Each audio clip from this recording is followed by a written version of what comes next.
Hey everyone, it's Kai from Kool Collectibles, back again for another review. This time it's the Transformers Generations Combiner Wars Leader Class Thundercracker. For all your Transformer needs, click the link in the description below to head on over to Robot Kingdom. They ship worldwide, so definitely check them out.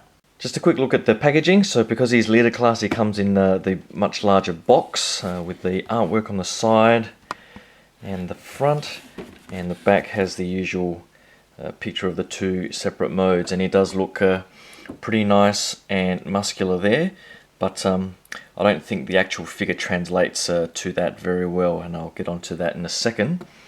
It comes with the standard instruction book. It comes with a collector card here, which is fairly accurate to the way the figure is depicted, which is good.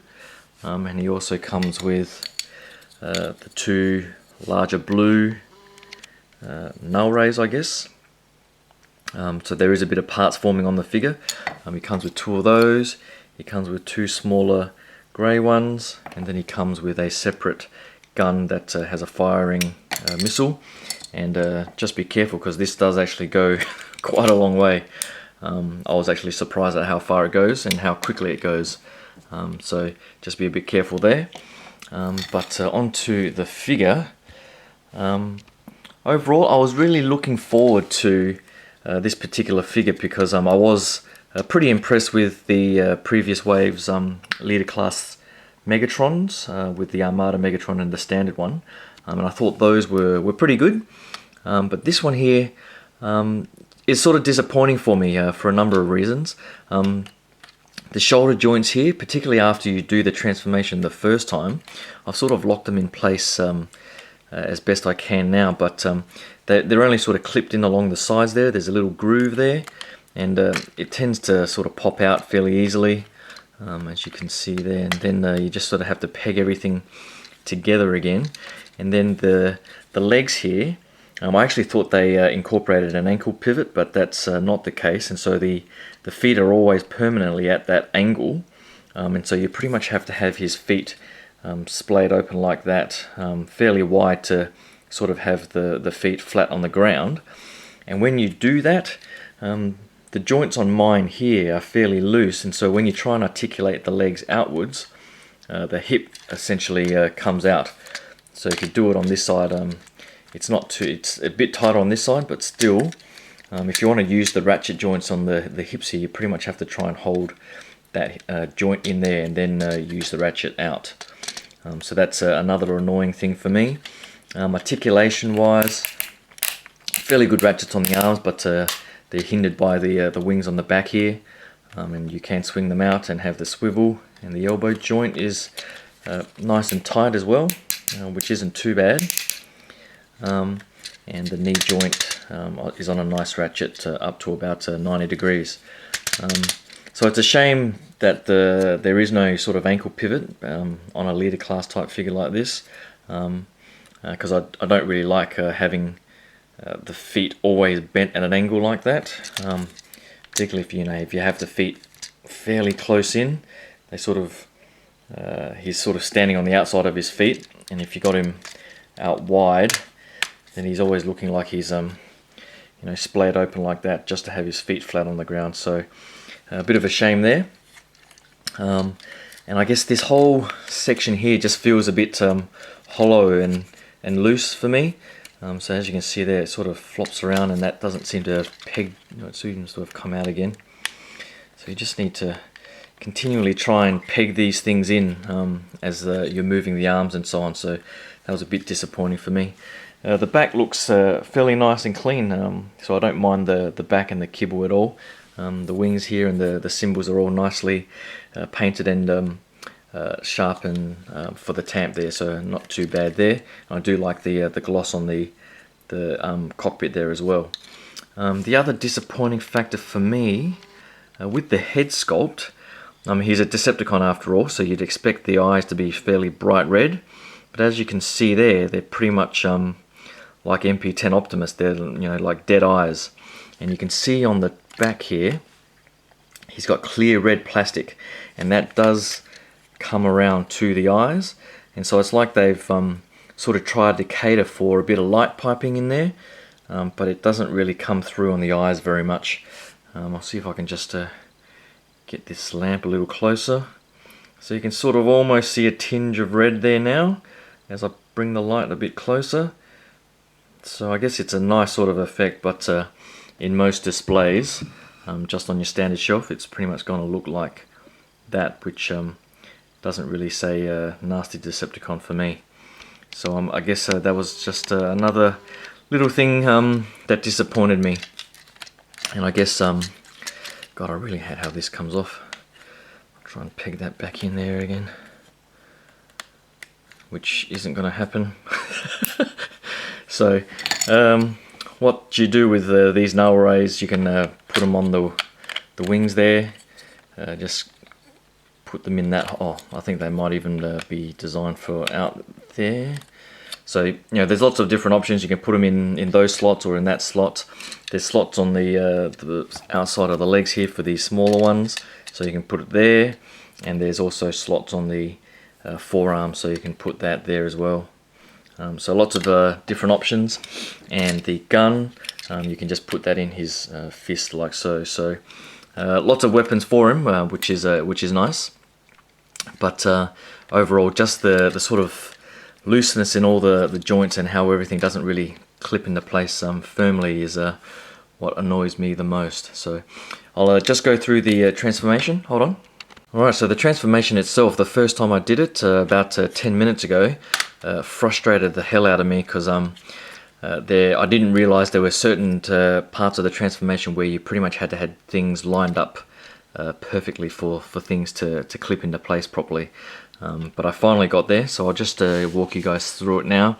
Pretty much just start by turning the head around, and then this whole section here, as you unclip the arms, which are already loose, you pretty much just fold that whole section down. Now this particular joint here, I'm hoping that holds up to some of the stresses that I actually put it under, because I was talking about how you had to have everything lined up. This does come under a bit of stress, so it's sort of good that they've made it out of pretty hard and durable plastic, so hopefully that stands up over time. So with these joints here, you pretty much just flatten those out like so, and then collapse that together so you can see these tabs here, and that'll just clip together with a bit of force. I hope. There we go. And before I forget, I think someone told me, a fellow collector told me that this was a remold or a retool of I think Generations Jetfire from previous Generations line. So I'm not sure what line that is outside of the Combiner Wars, but they said it was a remold. I haven't actually seen pictures of the Jetfire, but I might look it up just to see how they did that, because I guess in the bot mode it did look fairly reminiscent of Thundercracker. So they must have done a pretty good job there. So you just turn the legs in like so on that side, and then these feet here are on a little double hinge, so there's a hinge inside, so instead of just folding it up like so, you need to just bend those around and make sure it goes all the way up to the top like that. And so you just do the same on this side, just bend it through that joint and fold it all the way up to the top like that. All right. And then pretty much these arms here, you can then just turn them so the fists are facing down like so. And then these legs, you pretty much just swing out all the way up. And this is one area where I found you had to have everything pretty much pegged in perfectly. So what you'll see at the back here, on these legs they have these tabs, and they attach to a little slot in the wing there. Now I was confused as hell, because at this stage in the transformation you can't actually peg them in.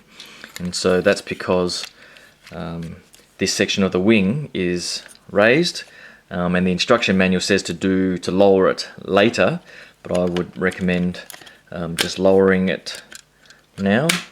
So it clips into place like that, which when you turn over reveals that slot, which I didn't realize until about 10 minutes of swearing. So then what you do is you line up that slot and line up this section here at the back. So everything in here needs to sort of slot in, and then you line up the wing and you pretty much clip it in, and it'll bend this arm slightly. So I've just bent it, and then you can, I don't know if you can see that slot now, it's almost lined up and it just sort of clips in like that. Alright, so you just do the end. I think you might just want to bend that one click and then sort of line it up along there and then clip it in like so. So even now, mine looks a little bit wonky on this side, but we'll see how it looks at the end of the transformation. I've tried to straighten this one out to make it look as straight as this side, but it just doesn't want to seem to do that. And the other part of the transformation that I struggled with was getting this head and this chest piece into this spot here. Now I think I had to point these out, so you just need to make sure these are pushed all the way in, which increases the gap in here, because what you're going to need to do, just fold these out like so, and then you need to just fold that in and just get those grey panels out the way, and then here all of this section here slots in fairly easily after you get that straightened, and that's pretty much in place now like that. Alright, so just make sure you've got the shoulder joint, I think they're the shoulder joints, no, the hip joints pushed in this alt mode. And once you do that, you just clip these panels together like that, and then grab the whole cockpit section and clip it into place like so, and then just flip these tail fins up, and that is pretty much it, I think, for Thundercracker. So then you can just get these big null ray things and just slot them in to the wings like that. Do the same on this side, and then grab the smaller ones and put them in on the wing tips there. The same on that side, and there you have Thundercracker. And I have to say, in alt mode it looks much better.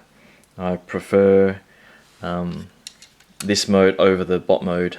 Everything is fairly firm in place, and he just looks a lot more menacing and looks yeah, just the whole jet mode is very nice, so I do like that a lot. Now I'll just check if the back here is tabbed in a little bit better. You can see that this side is still a little bit wonky, so I'm not sure what I'm going to be able to do about that. There's no way that I can push this section in anymore. It all feels fairly tight there, and even if I just push down there, it just pulls the wing out like you can see there. So I'm not sure what else I can do there, but I'll fix that up later anyway. But that is pretty much it for Thundercracker. Oh, I guess the last thing is you can then put this little gun at the tip there, but I think that looks pretty ridiculous, so I don't think I'm going to be leaving it in that mode at all. But that's pretty much it for Leader Class Thundercracker. A bit disappointing for me overall. After the Leader Class Megatron, I was pretty impressed with that, but less impressed with this particular version of Thundercracker. I hope you guys like that quick look, and hope you can click that subscribe button.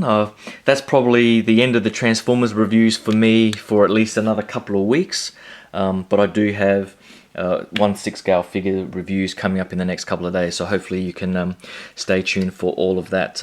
Thanks again, and I'll talk to you guys soon. Cheers, bye.